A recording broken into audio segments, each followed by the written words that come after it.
Bon, nous sommes désormais à moins de 2 semaines de l'événement tant attendu de ce début d'année 2025, le Royal Rumble. Je le rappelle, Minneapolis dans la nuit du 1er au 2 février. On sera en live react, bien évidemment. Il y a des choses qui me plaisent beaucoup dans la construction de ce Royal Rumble et d'autres qui m'inquiètent tout particulièrement. Choses qui me plaisent, côté Rumble masculin. On a pas mal de prétendants annoncés participer au Royal Rumble qui affichent de véritables ambitions sur une victoire finale qui ferait sens avec leur momentum actuel et ça donne pas mal de suspense quant à la victoire finale. Avant cet épisode de Monday Night Raw, on a donc 8 participants officialisés pour le Rumble masculin. Je sais qu'on va s'approcher de l'éternel débat, faut-il qu'il y ait un maximum de surprises, faut-il annoncer plus de monde, faut-il construire toutes les personnes qui s'annoncent participer à ce Royal Rumble. Vous vous demandez où je veux en venir, on va aborder le Raw Recap dans un instant, il n'y a qu'un seul nom qui va s'ajouter à cette liste, et un nom encore une fois très bien construit. Ce qui me déplaît en revanche beaucoup plus, c'est que côté féminin, avant cette édition de Monday Night Raw, on n'a qu'une seule participante annoncée avec des ambitions ok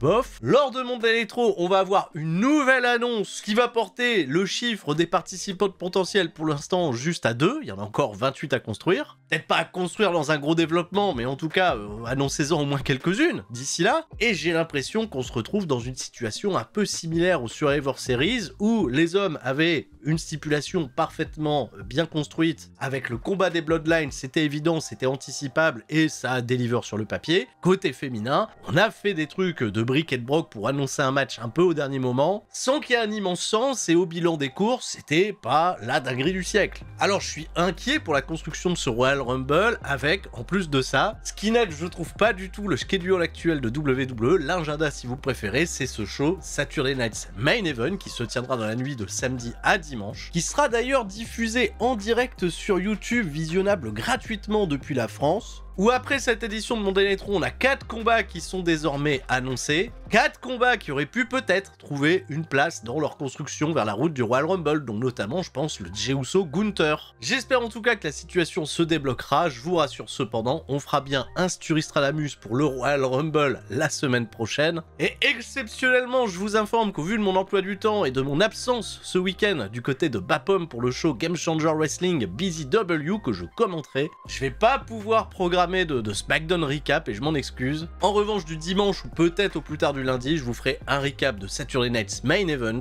J'en profite pour remercier toutes les personnes qui ont sold out une fois de plus un événement de Banger Zone Wrestling. Au vu des affiches, ça risque d'être un événement particulièrement exceptionnel qui va lancer cette année 2025. La France va encore connaître, je pense, des moments totalement incroyables. Monday Night Raw dans la nuit du lundi 20 au mardi 21 janvier 2025. On est à Dallas, au Texas. Seth Rollins contre Drew McIntyre, la revanche de WrestleMania dans le main event.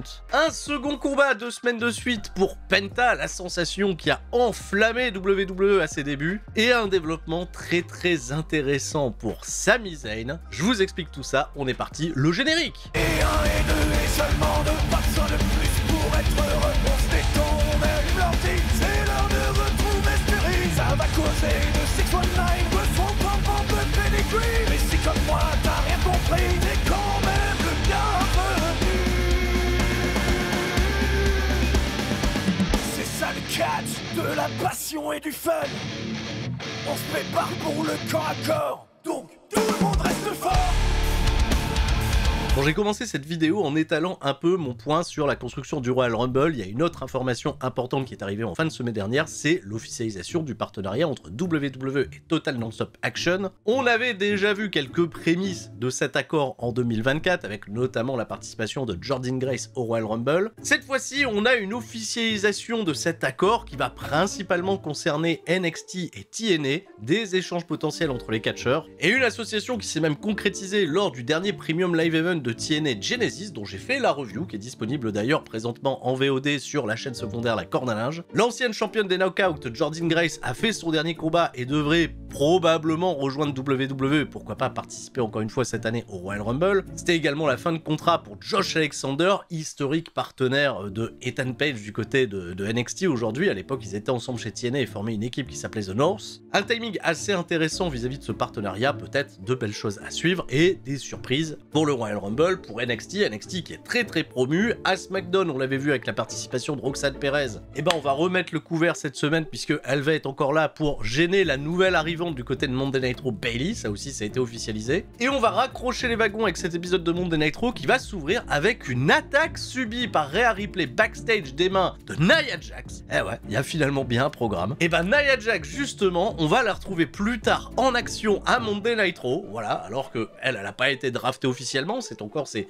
fenêtres de transfert, où elle affrontera Bayley dans le premier combat de la soirée. Cependant, c'est Jey Uso qui va ouvrir les hostilités, arrivé par le public avec une image hilarante, celle de Michael Cole qui hit. Voilà, avec tous les fans, c'était pas dans mon bingo 2025, Michael Cole debout qui hit. Gros moment de communion, bien sûr, Jey Uso. Après seulement 7 minutes depuis le lancement de l'émission, on va prononcer 3 mots. Il veut remporter le championnat World Heavyweight à Saturday Night's Main Event, et immédiatement, il est interrompu par Gunther. Alors voilà, on vient de se manger 7 minutes d'entrée, ben on rajoute une entrée en plus. Gunther, ça va, ça se fait en sobriété, toujours aussi classe, le costard impeccable. Il en a marre de Jey Uso, bien sûr, il dit que c'est un petit homme amusant. Il est en quelque sorte devenu la mascotte de l'entreprise. Les fans sont assez naïfs pour boire ses paroles, mais en réalité, Jey Uso a un petit peu trop tendance à oublier tes objectifs personnels dès lors que Cody Rhodes, Sami Zayn, Roman Reigns, ils ont besoin de toi. En quelque sorte, t'es un peu un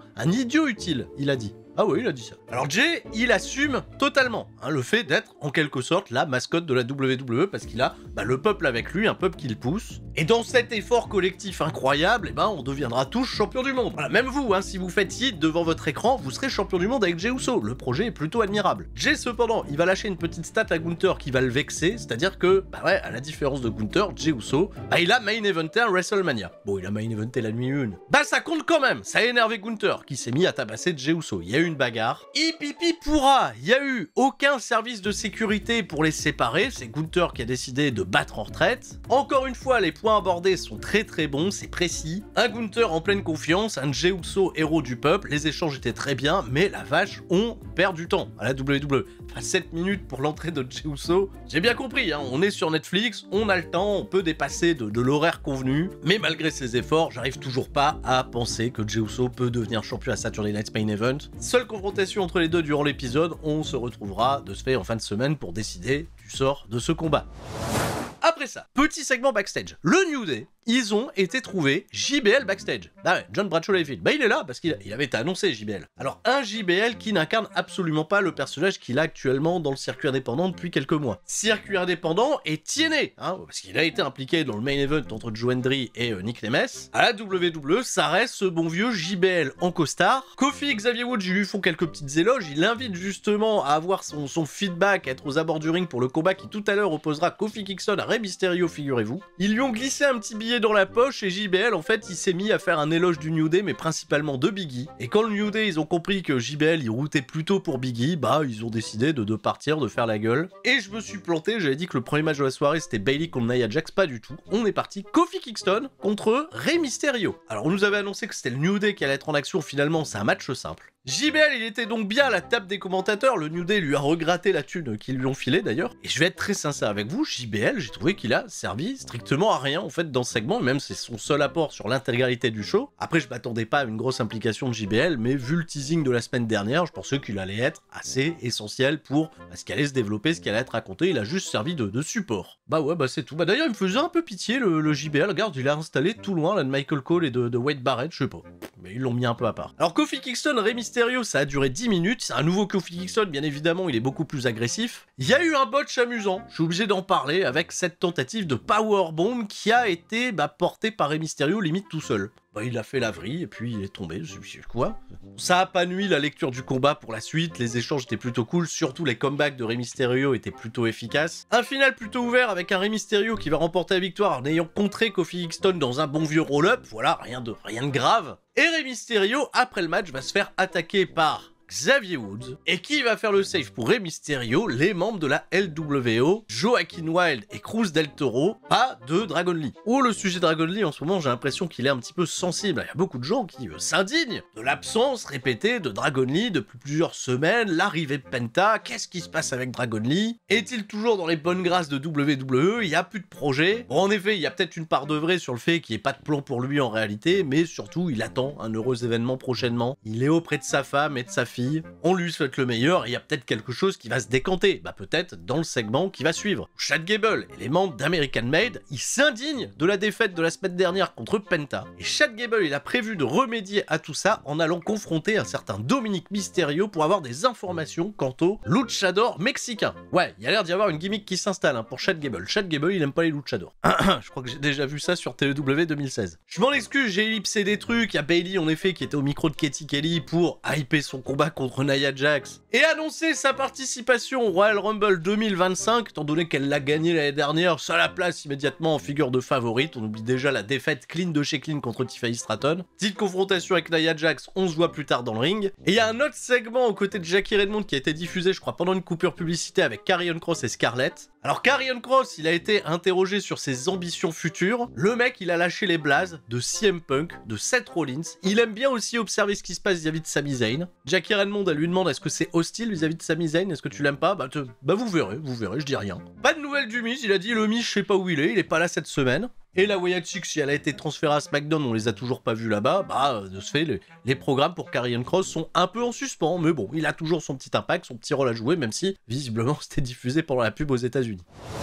Sami Zayn vient en ring. Lui, ces mots vont absolument pas concerner Karrion Kross qu'il a pris pour cible juste avant. Sami Zayn, il nous annonce qu'il va bel et bien participer au Royal Rumble 2025. Il a beaucoup réfléchi à ce que lui a dit Seth Rollins la semaine passée. Pense à toi-même avant de penser aux autres. Sami Zayn, c'est des mots qui ont résonné dans sa tête. Il a repensé à ses rêves les plus fous quand il avait 14 ans. Devenir une superstar de la WWE, c'est fait. Avoir le soutien du public, c'est fait aussi. Mais au fond de lui, voilà, son rêve de gosse, c'est d'être le champion du monde. Alors il a parlé des autres participants, Seth Rollins, Drew McIntyre, Roman Reigns, CM Punk, tous ces gens-là ont déjà été titrés à la WWE. Ça a appuyé encore son propos avec en plus de ça une importante delivery, tout le public est rattaché derrière lui, et je trouve qu'en termes de story, d'histoire qu'on veut raconter pour construire ce Sami Zayn au Royal Rumble, on est loin d'être déconnant. Mais c'est pas la fin de ce segment. Ça va se pimenter totalement quand Kevin Owens va faire son arrivée avec sa ceinture qu'il a volée. Des gens volent des ceintures.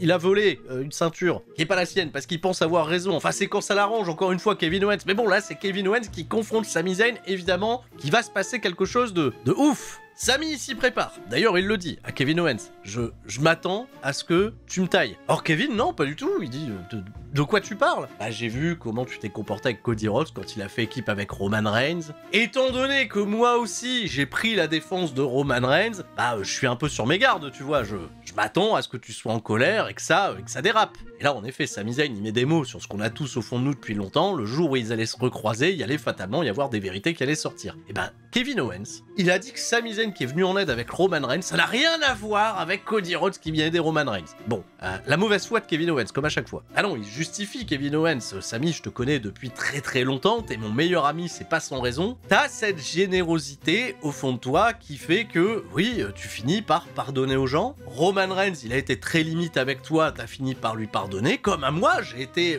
ignoble avec toi par moment, t'as fini par te pardonner, mais c'est comme ça. Et c'est pour ça qu'on est les meilleurs amis du monde, mon cher Sami. Et tu sais quoi? Bah, le Royal Rumble 2025, tu vas le remporter. Et je sais pourquoi tu vas le remporter, parce que je serai là pour assurer tes arrières. Et là, gros comme une maison, ça se voyait où Kevin Owens allait en venir. La petite carotte au bout de l'effort, Sami Zayn, Kevin Owens, main event de WrestleMania, il lui a vendu l'affiche. Tout le monde a vu l'affiche et s'est dit ça va impacter encore plus les histoires, les intrigues. Et de ce fait, Kevin Owens, il a sous-entendu que Sami Zayn aurait également les arrières de son meilleur ami quand il viendra à affronter Cody Rhodes lors du Royal Rumble. Et il a juste drop the mic, Kevin Owens, il est parti, il a dit Sami Zayn, je sais qu'il va faire le bon choix, et Sami, il est resté dans le ring un peu perplexe. Ah oui, il veut penser à lui, il veut être un petit peu individualiste, et voilà qu'à ce moment moment-là, c'est le moment que choisit Kevin Owens pour lui dire et on est amis toi et moi, hein, on est potes. Et j'ai trouvé ça particulièrement pertinent. Ça m'a sauté aux yeux comme l'un des points les plus intrigants pour la construction de ce Royal Rumble. Petit indice intéressant, Kevin Owens y portait une jaquette qui faisait référence à Bret Hart. Sachant que samedi à Saturday Night Main Event, il va être confronté avec Cody Rhodes avec un Shawn Michaels en arbitre entre les deux. Donc Shawn Michaels, Bret Hart, grande histoire. Bret Hart, c'est son héros d'enfance, c'est aussi le héros d'enfance de Sami Zayn. Encore une bonne utilisation de ces passerelles entre Raw et SmackDown. Hâte de voir la suite, et Sami Zayn, on en reparlera dans cet épisode. Petite confrontation backstage entre Sheamus et Bron Breakker avant leur match à Saturday Night's Main Event. Aucun de ces deux hommes ne seront en action. Bron Breakker, il a dit à Sheamus que c'était un vieillard, ils se sont un petit peu bousculés. Rien de plus. Pas de construction héroïque pour le Celtic Warrior pour aller chercher son premier championnat intercontinental, le seul championnat qu'il n'a pas remporté à la WWE.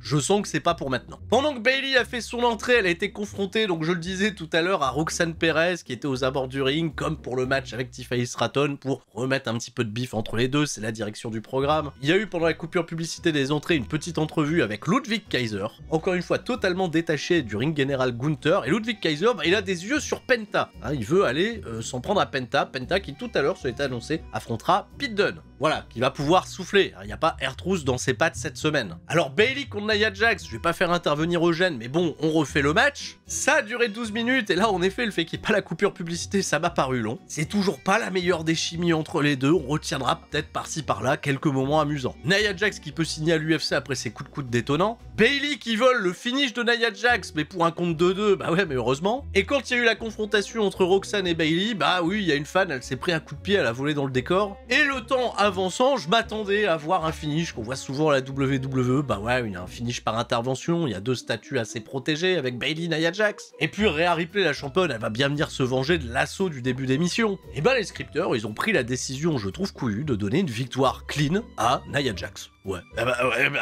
Nia Jax a battu clean Bayley. Alors bravo, c'est bien, je pense qu'elle a plus besoin de momentum en ce moment, et c'est bien de mettre un petit peu de doute dans la tête de Bayley, qui enchaîne de se faire 2 grosses défaites et qui va donner du grain à moudre à Roxanne Perez, qui pourra la vanner peut-être demain à NXT. Mais Rhea Ripley, on va certainement pas l'oublier, puisqu'elle va tracer au ring, sans prendre un Nia Jax, et on va faire le même angle que chaque semaine, à chaque émission, le service de sécurité qui intervient pour les séparer. On laisse filtrer quelques nions dans la bagarre, et on va terminer ça sur une annonce assez importante. Rhea Ripley, elle veut Nia Jax et mettre son titre en jeu pour un combat à Saturday Night's Main Event. Bon, construction est claire, la première défense de titre pour Rhea Ripley, je trouve pas ça déconnant, mais ça aurait pu peut-être avoir une autre place, dont notamment au Royal Rumble.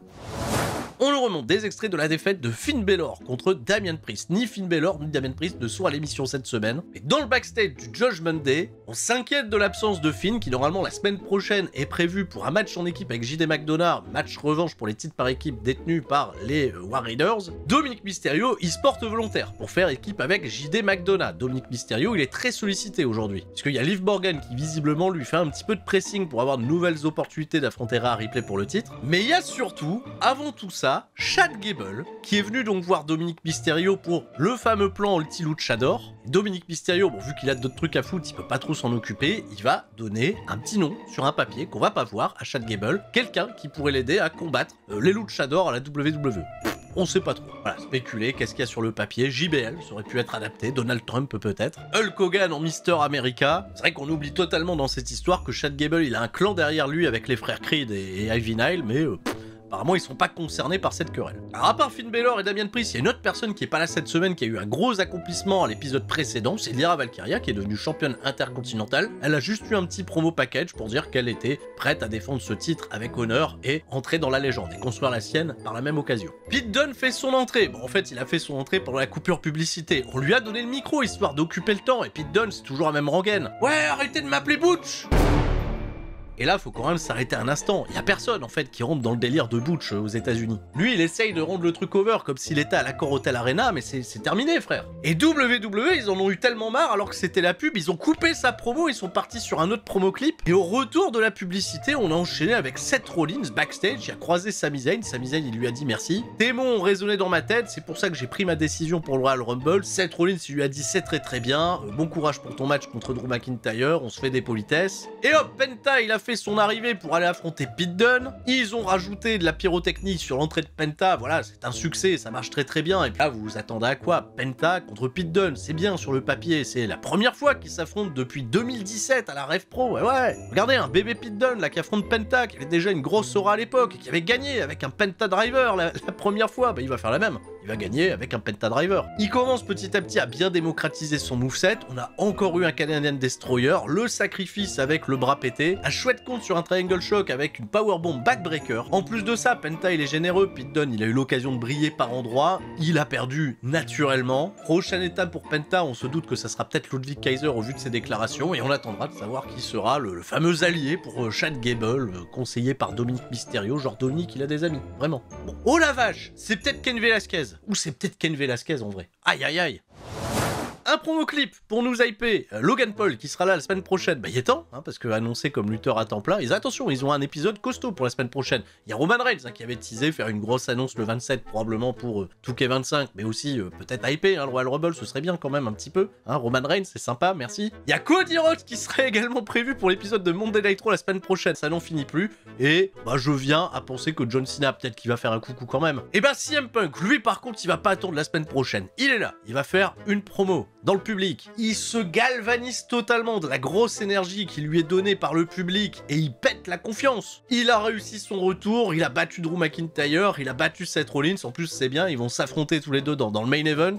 Il va gagner le Royal Rumble, dégager des John Cena qu'il peut pas voir, des Roman Reigns qui avaient besoin de l'aide de CM Punk pour gagner au Survivor Series. Il a même dit que si Hulk Hogan se pointait au Royal Rumble, il éteindrait la Hulkamania une bonne fois pour toutes, ce qui serait pas une mauvaise chose, mais bon, y faire une référence, est-ce que c'est une bonne chose? C'était un format un peu plus court que de le laisser faire sa promo dans le ring, mais ça fait du bien, j'avais besoin de sentir cette énergie de l'un des favoris du Royal Rumble. Il y a quand même un gros rendez-vous la semaine prochaine qui l'attend s'il y a autant de stars concernées par l'épisode. On a eu aussi une promo des Viking Raiders, alors eux ils participent pas au Royal Rumble, en tout cas ils se sont pas annoncés, ils attendent de pied ferme Dominic Mysterio et JD McDonald la semaine prochaine pour défendre ces championnats par équipe et remettre du prestige sur cette division qui, bah ouais, est un peu faible du côté de Monday Night Raw. C'est vrai qu'il y a les frères Creed, il y a Cruz Del Toro et Joaquin White, viteuf. Peut-être que la solution ce serait de leur envoyer Zoe Stark et Shayna Baszler. Eh oui, je vais pas me moquer pour une fois, j'ai un petit peu soufflé quand je les ai vus arriver au ring accompagnés par Sonya Deville. Dans un instant, le PFC, le Paris Football Club, va affronter Io Sky et Dakota Kai. Et la vache, quel missile dropkick totalement fou de la part de Zoe Stark sur la pauvre Dakota. Un immense hot tag pour Io Sky qui a brillé encore une fois de mille feux. Un petit match de 6 minutes sans grande ambition dans la carte, juste pour régler des conflits sur la blessure de Kairi Sen provoquée par le PFC. C'est vrai que ces deux clans ils feudent depuis très longtemps maintenant, mais là c'est bon quoi, Io Sky elle a gagné, on va peut-être passer à autre chose. Personne cependant ne s'est annoncé participante dans le Royal Rumble. Alors on est parti, ça y est c'est le main event, Seth Rollins contre Drew McIntyre, une longue entrée pour Seth Rollins parce que pendant un petit instant, le temps que les gens chantent, on va passer à la publicité aux États-Unis. McIntyre va arriver très concentré, le match a été promu comme le rematch de WrestleMania, il y a eu un très très beau clip de présentation, et on s'est pris dans la figure 17 très bonnes minutes d'action. On s'est volé quelques petits moves pour intensifier le drama, la Falcon Arrow portée par Drew McIntyre en réception de la Superplex, c'était particulièrement stylax. Ce que j'ai beaucoup aimé sur la fin de match, c'est qu'il y a eu pas mal de trash talk, avec notamment un Drew McIntyre qui disait à Seth Rollins que ses intentions, ses mots collaient pas toujours avec ses actes. C'est resté discret, c'est une petite bataille psychologique, Drew McIntyre il aimerait peut-être que Seth Rollins rejoigne un certain côté obscur de la force, mais finalement c'est bien Seth Rollins qui va pouvoir se venger de WrestleMania en battant Drew McIntyre, un McIntyre qui a perdu exactement de la même manière que face à Jey Uso, en se faisant avoir, piégé dans un roll-up. J'ai rien à dire sur ce finish qui raconte quelque chose sur la frustration qu'on essaye de donner à Drew McIntyre depuis son retour. Drew McIntyre, il était pas pavé que de bonnes intentions vis-à-vis de Seth Rollins parce qu'il va bien évidemment récupérer sa hit en l'attaquant après match. Et c'est Sami Zayn qui est venu faire le save, prêter main forte à Seth Rollins. Drew McIntyre, il va réussir cependant à inverser la tendance, remettre Seth Rollins dans le ring et lui crier que Seth et lui devraient faire partie de la même équipe et on sous-entend bien évidemment combattre Roman Reigns. Mais le problème de Seth Rollins, c'est qu'il est trop égoïste pour le comprendre. Sami Zayn il est arrivé dans le dos de Drew McIntyre qu'il a esquivé et oui, accident quoi, Helluva Kick porté sur Seth Rollins. Un Drew McIntyre qui s'éclipse un peu satisfait d'avoir créé, je pense, une petite embrouille entre Seth Rollins et Sami Zayn. Un Sami qui est désolé auprès de son ami Seth et on n'aura pas la suite puisque l'épisode s'arrête là, on sait pas ce que va en penser Seth Rollins. Suspense pour la semaine prochaine. Un bon épisode de Monday Night Raw, un peu pauvre en action avec seulement 5 combats et une construction vers le Royal Rumble assez inégale et je maintiens ma position là-dessus par rapport à ce que je vous ai dit en début de vidéo. Des efforts faits très intéressants pour la construction du Rumble masculin, côté féminin, c'est compliqué, hein. Il y a rien là, c'est vide. C'est tout pour moi et je vais vous souhaiter une excellente semaine. On se retrouvera sur la chaîne pour le débrief de Saturday Night Main Event. Je le rappelle, pas de SmackDown Recap au vu de ma participation au show ce week-end de Banger Zone Wrestling. Un show que vous avez sold out, je vous en remercie encore. Merci pour le catch français et tout le monde reste fort. C'était Sturi, ciao, bye bye.